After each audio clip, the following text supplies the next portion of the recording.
double game week 7 is about to begin, but we have had injury reports for two of the most highly owned midfielders in FPL in James Maddison and Bukayo Saka, and I own both of them. So today I'm going to discuss what I'm going to do with them, when I'm going to play my wildcard, my potential transfers, and finally my game week 7 team selection.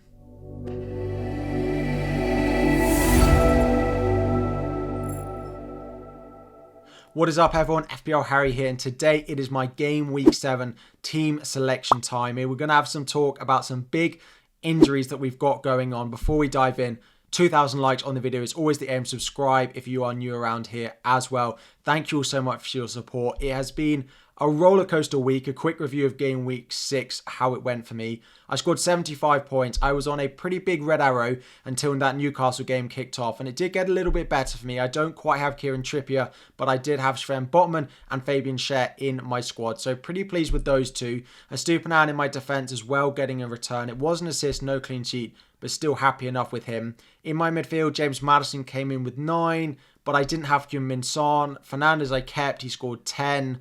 Bukayo Saka came in with a big 13-point return. Then we had a blank for newly transferred in. Most transferred in player, I think, ever so far this season with 1.3 million transfers, Julian Alvarez, who was my vice-captain as well, coming in with just 1 point. Haaland, captain, getting another small return. It seems to be the way of Erling Haaland at the moment, but still pretty happy with how things went. Small red arrow down to 650k, but still pretty happy with how the season has started. Let me know how you got on in game week 6. Was it a green arrow? Was it a red arrow? Did you own any of those big Newcastle players? Did you own Heung-min Son? Some of those players I wish I had. So before we dive into potential transfers for this week, a quick setup of how I'm lining up for this week. The two big talking points are by James Maddison and Bukayo Saka, who are yellow flagged, or orange flagged actually, Bukayo Saka. The doubt is slightly more for him about whether he's going to play. First up, James Maddison. James Maddison has reported that he is likely and hoping to be fit for that Liverpool game, so I'm slightly less concerned about him going into the weekend. However, there was no midweek press conference because Spurs are out of the League Cup, so no midweek update for him. However, Bukayo Saka, who does have the easier fixture and was hoping for him to play this weekend, does sound like he's not necessarily going to be fit. Mikel Arteta has stated before that cup game that he is a doubt, and it is a very real possibility that he is not going to be available going into that fixture in game week 7. So if you are lining up with Bukayo Saka, it is definitely worth considering selling him, if not benching him this week.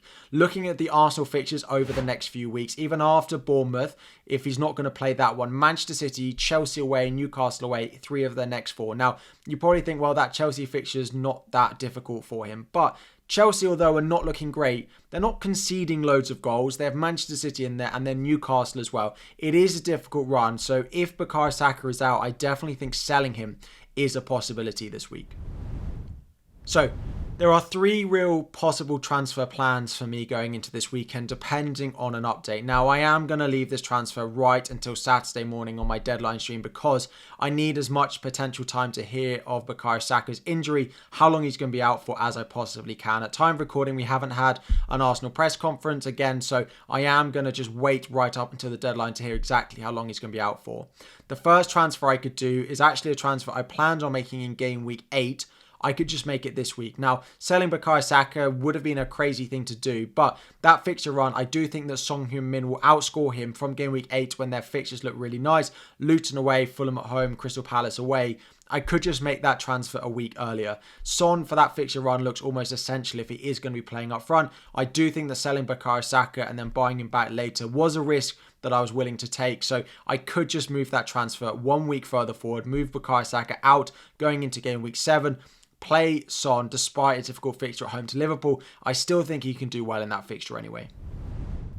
Next up, I could target the double game week. Now, I have 3.1 million in the bank, but I have the money in the bank to upgrade Archer all the way to Carlton Morris. Now, what this would mean for me is I would have to leave Bukayo Saka on the bench, and it would probably force me into a wildcard pretty soon after game week 7. It might even be game week 8 because then I won't have the transfers I want to go and buy Son, to go and buy Mo Salah into my team, who are definitely top transfer targets, and we wouldn't even know if Bukayo Saka was going to be back in game week 8 where he plays Manchester City anyway. So it would probably force me into a game week 8 wildcard, which to be honest, I don't hate at all. I do think there's a lot of pros for me playing my wildcard pretty soon. Hint to that double Manchester United midfield who, if Bukayo Saka is out, I'm going to have to continue to hold on to this week. So I could, again, do Archer up to Morris.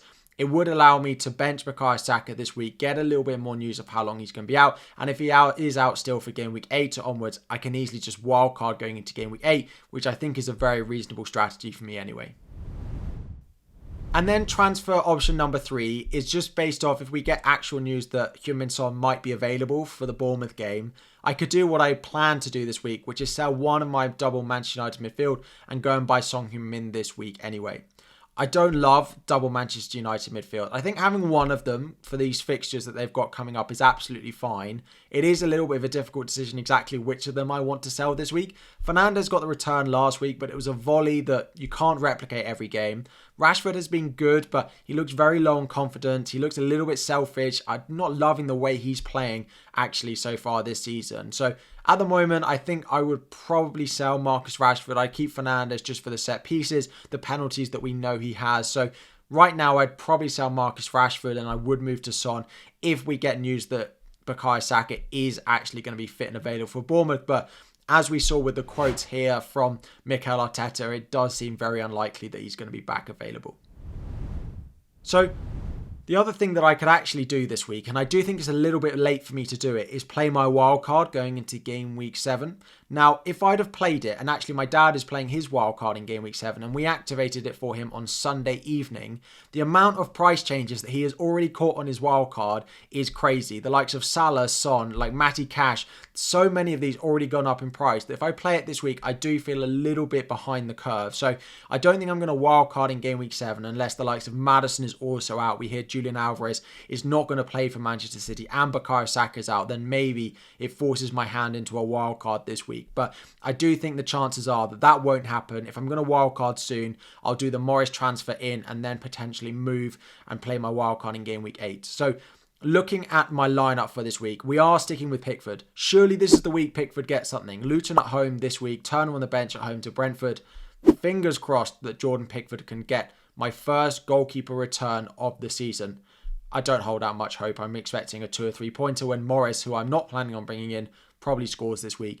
In my defence, double Newcastle, Botman and Cher are still in there. Very happy with them. Kabore is going to start for me. Going to start home over Estupiñán, who's away at Villa, and Udogie, who does have Liverpool at home. I don't expect a Brighton clean sheet. They are rotating a lot. I am just going to favour the attacking threat of Kabore, who does look pretty good when they go forward, but I don't massively expect any clean sheets for him. Moving into midfield, so at the moment it's Bukayo Saka, but if Bukayo Saka is out, I think I'm going to move him and I'll go straight to Heung-min Son. I do plan on saving my wildcard towards later on in the season, so if Saka is out, that Saka to Son move will just happen 1 week earlier than I planned. I expect James Maddison to be fine, keeping double Manchester United midfield for 1 more week, and then I actually plan on selling them for a -4 to bring in Mo Salah and Diaby going into game week 8. That is the plan anyway. And Mbeumo, he keeps his place despite being a little bit disappointing. And up front, it is Erling Haaland and it is Julian Alvarez as well. Fully need Haaland to play. I actually don't really know who to put my vice captaincy on. If Son comes in, maybe he gets it, but it's a difficult fixture. And Mbeumo's been disappointing. Julian Alvarez is a minute's risk at the moment, potentially with the Champions League. Marcus Rashford and Bruno Fernandes are disappointing. I'm not really going to go and put it on a defender, so I basically need Haaland to play or it's going to be a pretty rough week for captaincy and vice-captaincy this week. So not massively happy with it, but Son coming in for Saka is my planned transfer. As I say, there is a small chance that I decide to play my wild card if we get more news on a few of my players not being available, like Maddison and Saka definitely being out. But I don't think that's going to happen. I am going to decide what transfers I'm going to make on my deadline stream on Saturday morning. I will not be making a transfer before then. I'm pretty certain of that. There's too much that could potentially change between now and the game week deadline. So any questions you have about what to do with Saka, what to do with James Maddison, whether you should be bringing in Morris, let me know in the comment section down below. I do discuss Morris quite a lot in my 5 players to buy video from slightly earlier on in the week as well. Any questions you have, any thoughts about my team as well, drop it all in the comment section down below and I'll do my best to answer all of them before the game week 7 deadline. 2,000 likes on the video is always the aim. Subscribe if you are new around here as well. Thank you all for watching and I'll be back again very soon.